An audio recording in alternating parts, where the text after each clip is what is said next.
All right, let's jump right into this explainer. Today, we're dissecting Capital One's historic transformation following the Discover acquisition, and we're going to unpack exactly what it means for the company's fundamental economics. If you've been following the financial sector lately, you know this isn't just another run-of-the-mill merger. This is a literal seismic shift in the credit card industry. We're going to break down the numbers, the strategy, and the very real risks involved, all driven by the data. Real quick before we dive in, just a standard reminder that this explainer is strictly for informational and educational purposes. It's definitely not financial advice. So, always consult a qualified advisor before making any investment decisions.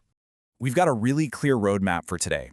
We'll kick things off with the Discover transformation, analyze their massive Q2 earnings beat, grade their integration scorecard, check out Wall Street's verdict, and finally, we'll confront those quiet, looming risks. Starting with Section 1, the Discover transformation.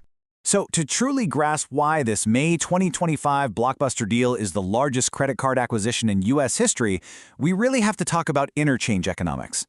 By snapping up Discover, along with the Pulse and Diners Club networks, Capital One can now capture its own processing fees directly. They are essentially cutting out the middleman, meaning giants like Visa and MasterCard. Instead of sharing a fee every single time you swipe a card, Capital One now owns the entire highway that the transaction travels on. It's a total game changer. And honestly, this perfectly illustrates the bull case. Analysts are projecting a staggering $2.5 billion in synergies just from this deal alone. By vertically integrating their own payment network, they aren't just adding to their customer base, they're fundamentally improving their profit margins on every single transaction moving forward. Let's move to Section 2, a massive earnings beat. Having a great strategy on paper is one thing, right? But executing it is another entirely. While Capital One absolutely blew past the Wall Street consensus estimate of $4.85. They posted an incredibly impressive adjusted $5.81 per share. That's a massive 1.13 beat over expectations. Not only that, but they posted a 27% jump in total net revenue, hitting $15.85 billion. Think about this. They turned a $4.3 billion net loss from the exact same quarter last year into a $3 billion net income triumph. Now, what's really driving that massive beat? It's a dramatic 74% year-over-year drop in their provision for credit losses. That provision came in at $2.99 billion, which actually included a $662 million loan reserve release. And that was driven primarily by some very favorable credit performance in their domestic card portfolio. CEO Richard Fairbank summed it up perfectly. He noted that their results in the second quarter continue to reflect solid top-line growth and strong credit performance. His confidence here really highlights how effectively they're maintaining core growth and credit strength, even while they navigate this monumental, complex transition. Moving right along to Section 3, the integration scorecard. Okay, so merging two financial giants is notoriously difficult. The actual mechanics of this integration are where the rubber meets the road. As of July 2026, Capital One is 14 months into a 24-month integration plan, and they're moving customers in structured waves. Right now, 50% of Discover originations are already migrated onto Capital One's tech stack, and they expect the full front book migration, meaning all those new customer accounts, to be totally completed by the end of the third quarter of 2026. It's a massive technological achievement, but as you might expect, it doesn't come without friction. Yeah, there are definitely some growing pains here. While that legacy domestic card credit looks great, the combined portfolio is a slightly different story. We're seeing a net charge-off rate of 4.97% and a 4.51% delinquency rate. This directly reflects the inclusion of Discover's historically higher risk revolving balances, the customers who carry debt from month to month. Now, management says this is tracking right in line with their internal models, but let's be real, it's a metric we absolutely have to keep a close eye on. Which brings us to Section 4, Wall Street's bullish verdict. With moving variables this huge, Wall Street sentiment is a critical indicator for us, and analysts remain overwhelmingly optimistic. 24 analysts polled by S&P Global established a consensus average price target of $258.56. So, with the stock sitting around $217 at the time, that implies a nearly 17% upside from current levels.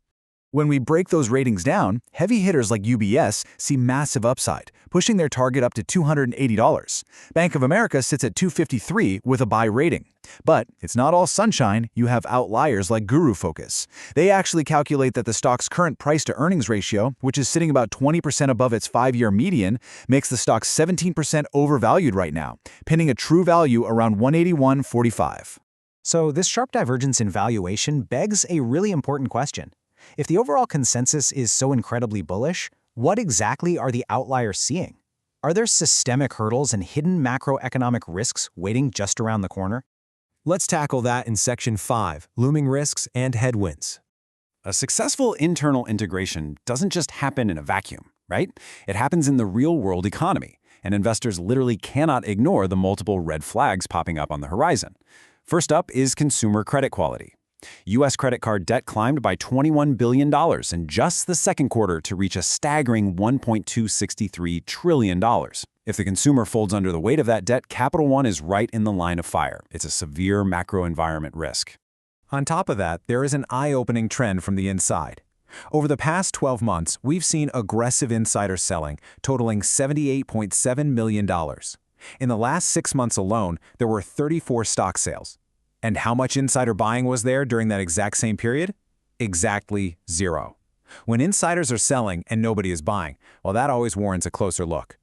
When it rains, it pours. You stack these headwinds and they compound quickly.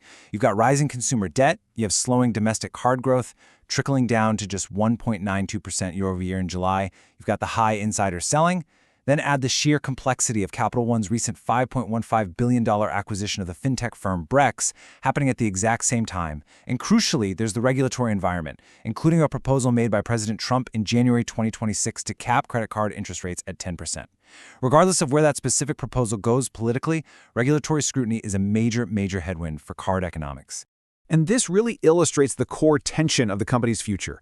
On one side, you've got an amazing bull case. A company executing a historic, highly profitable transformation, building its own proprietary network, and beating earnings.